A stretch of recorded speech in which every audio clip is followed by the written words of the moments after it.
আমরা ইউরোপীয় ইউনিয়নের দাওয়াতে ব্রাসেলসে গিয়েছিলাম এবং সেখানে ইউরোপীয় ইউনিয়নের অন্তর্ভুক্ত বিভিন্ন প্রতিষ্ঠানের সাথে এবং সুইডেন গভর্নমেন্টের বিভিন্ন প্রতিষ্ঠানের সাথে আমরা সাক্ষাৎ করেছিলাম।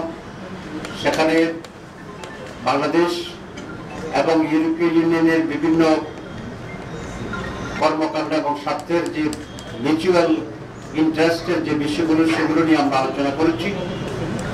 বিশেষ করে ইউরোপীয় ইউনিয়ন এবং বাংলাদেশ জামাত ইসলামীর পারস্পরিক সম্পর্ক এবং বন্ধুত্ব সম্পর্ক উন্নয়ন এবং কাজের ক্ষেত্রে সহযোগিতা এবং সহজতা কিভাবে হতে পারে সে ব্যাপারে বিস্তারিত আলোচনা হয়েছে। সেখানে কয়েকটি বিষয় তারা জানতে চেয়েছিল যে জামাত ইসলামী ডেমোক্রেসির ব্যাপারে স্ট্যান্ড কি, মহিলাদের অধিকারের ব্যাপারে আমাদের পলিসি কি হতে পারে এবং মাইনরিটি ইস্যুতে জামাত ইসলামের পলিসি কি হতে পারে, এসব ব্যাপারে বিস্তৃত আলোচনা হয়েছে এবং আমরা আমাদের স্ট্যান্ডকে ক্লিয়ার করার চেষ্টা করেছি। আমরা মনে করি তারা এটাতে কনভিন্সড হয়েছে এবং আপনারা জানেন যে বাংলাদেশে হাইয়েস্ট গার্মেন্টস এক্সপোর্ট হয় ইউরোপের ভিতরে। আমরা তাদেরকে প্রস্তাব দিয়েছি যে বাংলাদেশের শুধুমাত্র ইউরোপীয় ইউনিয়নের জন্য এখানে একটা এরিয়াকে আমরা অ্যাসাইন করব এবং সেখানে তারা গার্মেন্টসে আরো বেশি করে তারা ইনভেস্টমেন্ট করবে। আজকে আমাদের সেই সফরের ফলো প্রোগ্রাম হিসেবে ইউরোপীয় ইউনিয়নের মাননীয় রাষ্ট্রদূত এসেছিলেন, তার সঙ্গে এসেছিল বলা হয়েছে। সেখানেও আমরা কয়েকটি বিষয় আলোচনা করেছি। বাংলাদেশের আগামী নির্বাচন এবং নির্বাচনের অবজারভার পাঠানোর ব্যাপারে আমরা কথা বলেছি।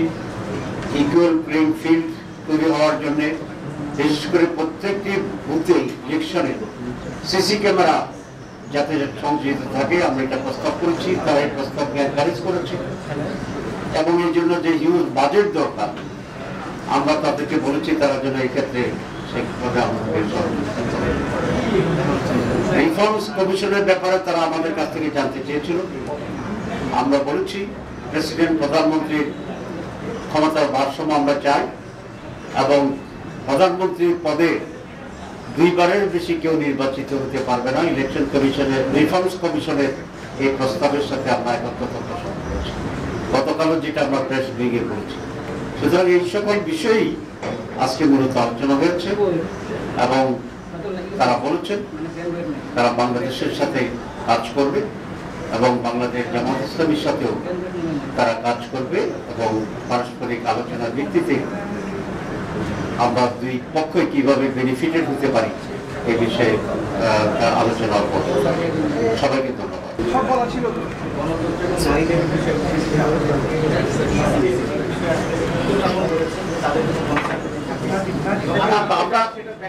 এটা শুধু আজকের প্রশ্ন, আপনারা জানেন যে জামাত ইসলামের প্রতি 3-4টি প্রশ্ন সফরে যাচ্ছে।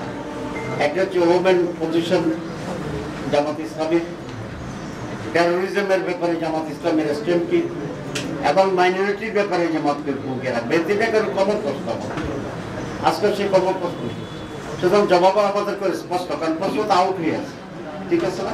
আমরা বলেছি নারীদের ব্যাপারে, পুরুষের ব্যাপারে, সকলের ব্যাপারে, যার যার অধিকারের ব্যাপারে জামাত অত্যন্ত সচেতন, দৃঢ় এবং প্রত্যেকে তার রাইটস ভূমিকা পালন করে।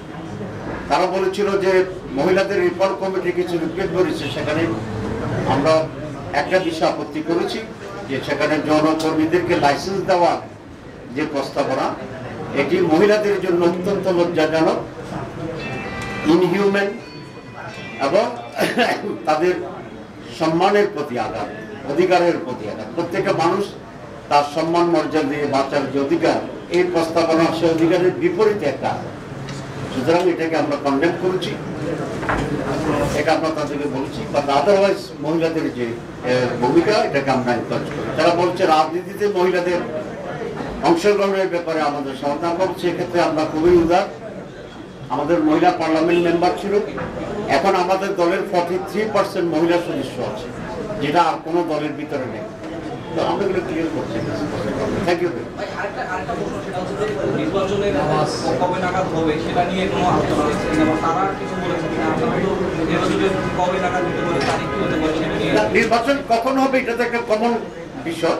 আমরা বলেছি যে মাননীয় প্রধান উপদেষ্টা যে লাইন দিয়েছেন টাইম লাইন নির্বাচনের ব্যাপারে, আমরা সেটাকে সমর্থন। ধন্যবাদ।